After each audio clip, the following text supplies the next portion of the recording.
Diamonds are literally Botswana's best friend. The precious stones have helped transform a previously impoverished nation into one of Africa's richest. But the country still faces steep challenges in its efforts to leverage its diamond wealth, especially in infrastructure. This country is well endowed with good resources and stuff like that. And if we can, the resources could be better managed, like our roads, our facilities, we have very good infrastructure. The challenge comes in the maintenance aspect of it. You will have this good building, but then it's kind of falling apart because the maintenance is not up to speed and those kind of things. And also, here at the university, our biggest problem, you also know, it is water and electricity. Those are the basic needs, and if we can have those in place, life would be wonderful. A new push by the government to boost infrastructure in its capital, Gaborone, hopes to change this. And new projects are sprouting up all around the city. Projects like the Innovation Hub, an establishment the government says will act as a nexus for knowledge creation and innovation in the country. We are confident that the park, the Science and Technology Park that's under development, is an exciting new addition to the mix of premises and infrastructure available in the city of Gaborone. The development of Botswana's mining industry has helped boost the country's transportation and communication networks. But experts say this still isn't enough. I think our major challenge in Botswana is standards. We've got the Botswana Bureau of Standards, which when you compare it, let's say, to the South African Bureau of Standards, which is SABS, we operate totally different. Our standards are very low. One of the biggest mines in the world by value, the Jwaneng mine, is about 200 kilometers outside the capital, Gaborone. Already, that is expected to attract more development in the city and its surrounding area. But the country faces other challenges.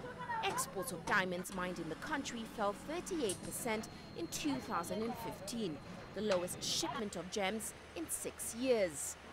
As a global decline in prices and demand for the precious stone prevails, there is increasing talk of the need for the country to diversify in order to boost infrastructure.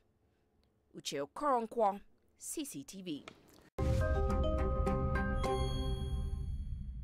Welcome back, everyone, to the special edition of the Balancing Act. We're taking a closer look at the global impact of diamonds. That's true. William Lamb of the Lucara Diamond Corp and Karen Rentmeesters of the Antwerp World Diamond Center. They both join us again. Thank you so much for staying with us.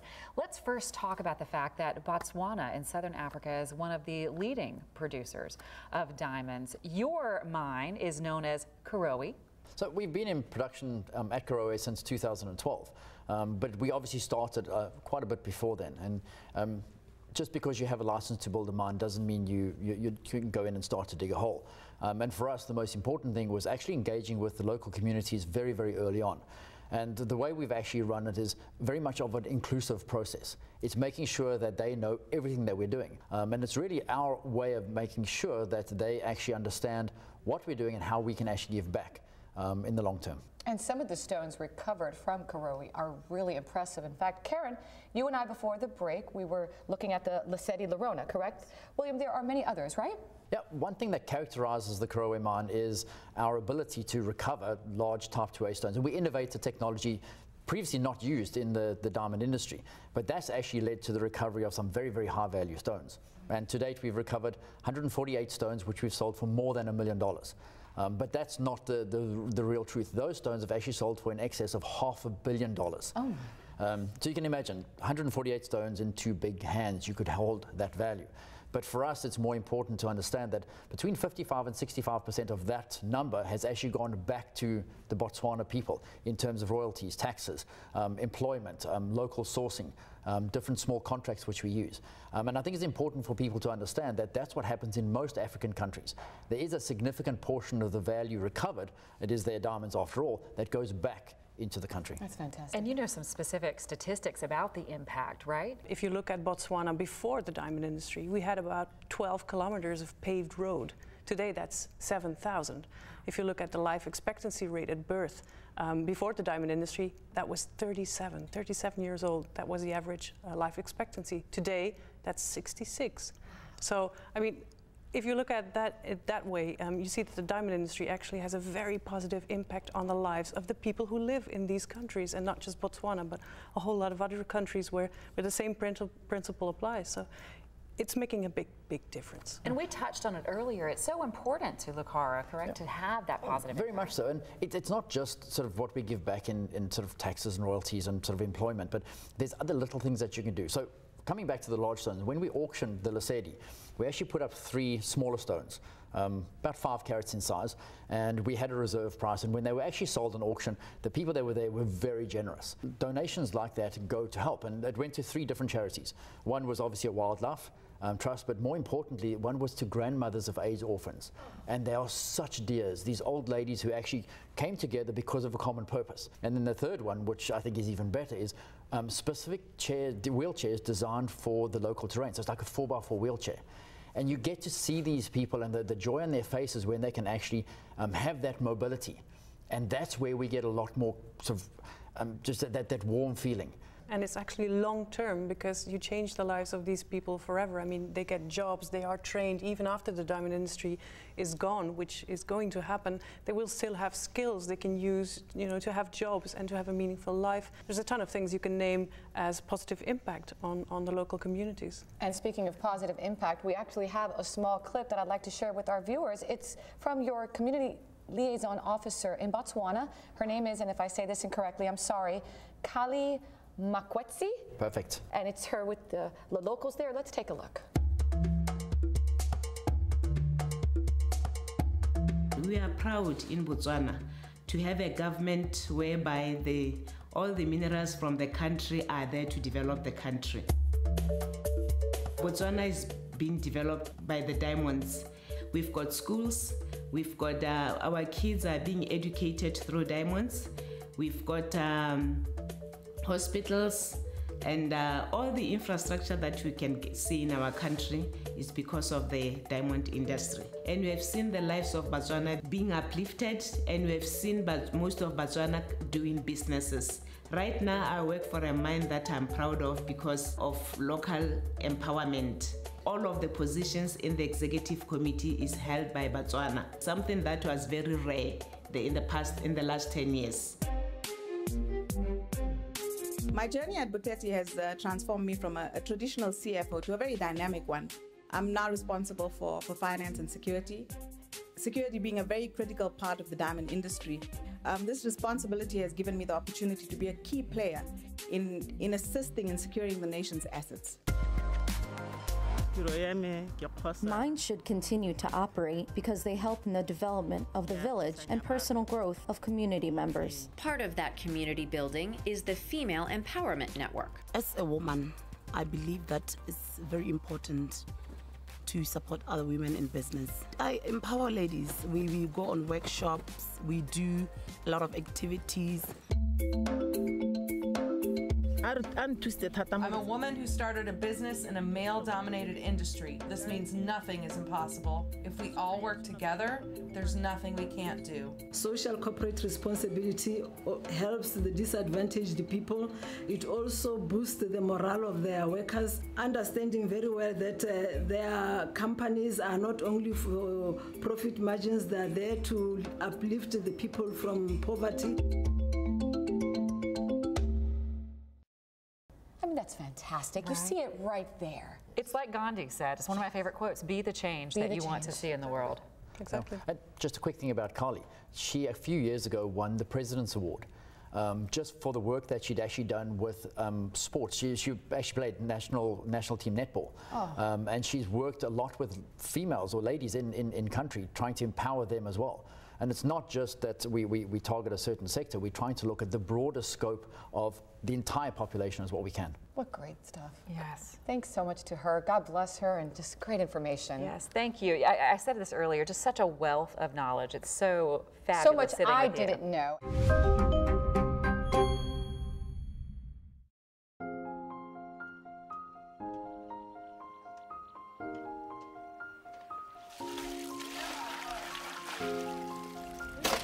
Mining is one of the most destructive practices on Earth.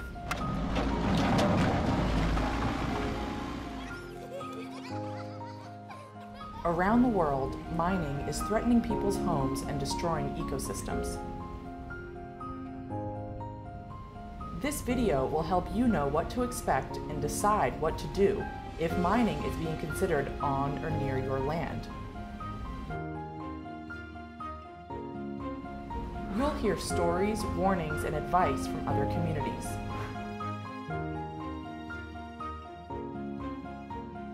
There are people around the world facing the same challenges, and the lessons they learned may be useful to you. If you know your rights, you have a better chance of protecting them.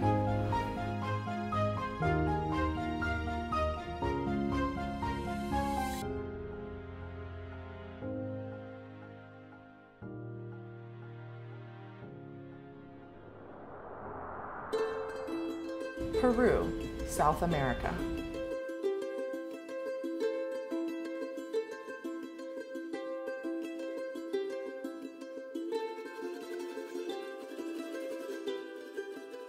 Años anteriores era un paisaje muy maravilloso. Había bastante agricultura, había la ganadería, bastante agua, la gente sana. Pero hoy en día ya ha cambiado totalmente a lo malo. Todos estamos con unas enfermedades, unas epidemias. Peru is home to some of the world's largest gold mining companies.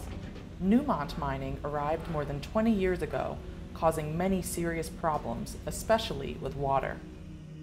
Ellos utilizan millones de metros cúbicos de agua. Por eso que hoy en día ya no tenemos la agricultura, ya no podemos criar muchos animales. Utilizan cianuro. Es el elemento que va a tener que sacar todo el mineral si han drenado o han botado, diríamos, sus desperdicios o sus relaves a los ríos. Y esos son los que han causado la muerte de los animales.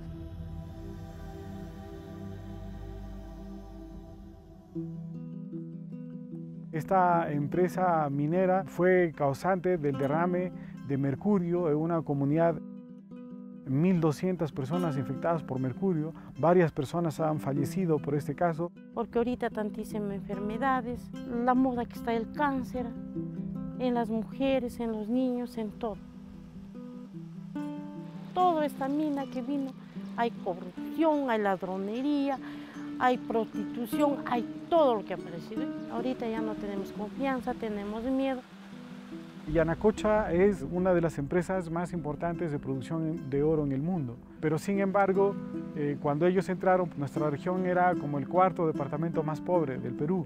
Y ahora, después de 23 años de minería, hemos pasado a la primera región más pobre del Perú.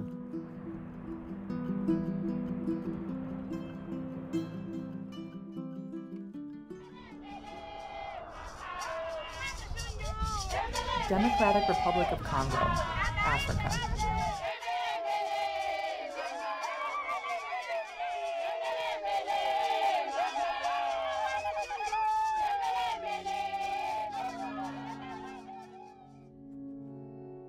Na wakati walienda wanachimba zile madini zao, zile maji zikaenda zinakauka. Probleme sasa makati za kipwa, watu wanaanza pigania maji, unakutana unatuma mtoto atarudia tu, wanaanza gombana pale hata watu wazima. Environment iliharibika, mashamba za watu walikamata na banatosha mamiti na mabulongo inashuka, habatapanda tena miti kwa kukinga tena mazingira. Apres sasa kuona ile minere bakakuya kuchimba mosite 3, kisha bakapenda kubomola nyumba yangu yenye ilikuwa pembeni ya yenye ilikuwa nafanyizia kazi ya restaurant. Apres tubakanifukuza tena kukazi kwenye nilikuwa natumika momai ya mini artisanal. Ile makazi yote bakaibeba, me par rapport na vile nikabeba franga, me sikupenda kutoka sababu mimi naona kiba nanipatia zo tu par force. Ndio maana walinifungaka. Entire villages were displaced to make way for the massive mine. Buranzi nalamagaha na mihombo. Namagaha na mihombo. Wahali ahamwiru. Badiro kunanga muyimuke.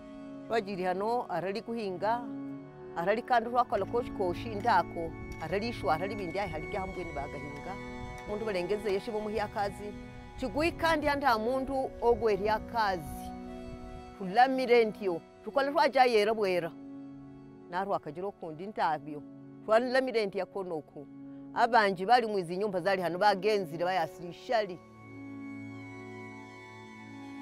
Magonjwa yenye ikokuwa mbele iko inaonekana kwa leo hapa kama upele, ugonjwa wa tumbo, kutapika, kuhara, malaria na ugonjwa wa vifua na kadhalika.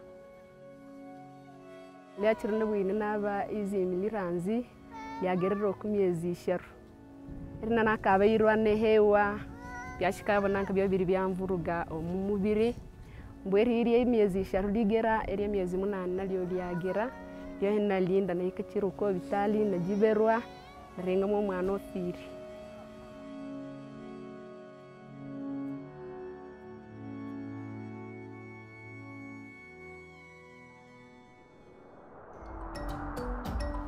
Zimbabwe, Africa.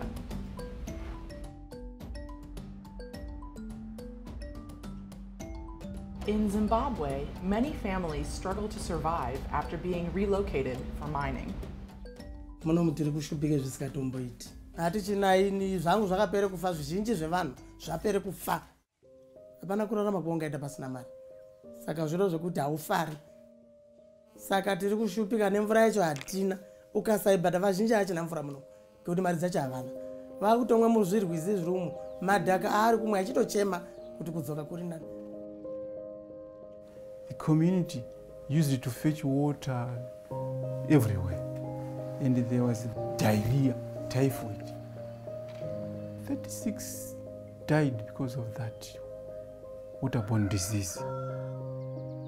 We went to DA and reported that issue, but they don't pay attention. Ndingati matambudziko etiri kusangana nawo isusu semadzimai kana andatranzawo matambudziko anotinetsei kunyanya enzara nemhuri kutochengete mhuri dzacho.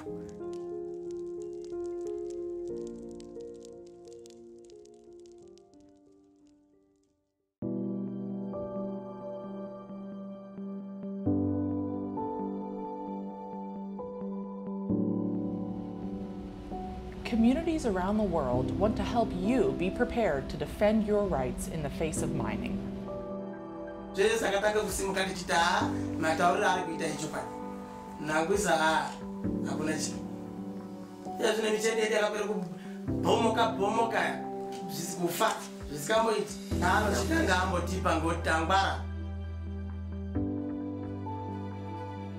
We haven't got any economic benefit from the mining. We thought maybe it was going to be a blessing, but a curse. Es por eso que acá nuestros hermanos de Selendina decimos lo que nos ha pasado a nosotros, que no les pase a ustedes ya.